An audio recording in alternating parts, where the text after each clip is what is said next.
Para os traballadores de ENCE, a reunión desta mañá rematouse en certezas sobre o seu futuro. La solución para la administración es buscar una ubicación alternativa, un traslado, y el gobierno local y el alcalde él expuso firmemente que ENCE non la quería aquí en Pontevedra. Polo de momento aférranse o compromiso das partes de non solicitar de forma inmediata a execución da sentenza se esta pasara a ser firme, acordo que despois foi matizado polo secretario de Estado Hugo Morán. Só sería posible co respaldo dun xuiz e sempre cando existira unha alternativa real para a localización de ENCE. Diferentes partes comprometeronse a non pedir a execución da sentencia mentre non teñamos unha solución para os postos de traballo.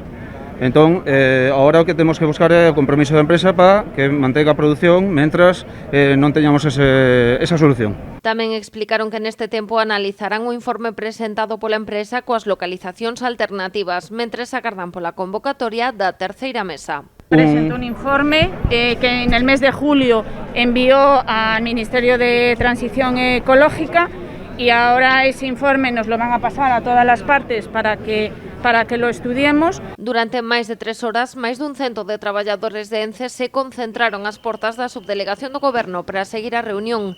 Dende ali recibiron o alcalde de Pontevedra con apupos e aplaudiron o conselleiro de Industria.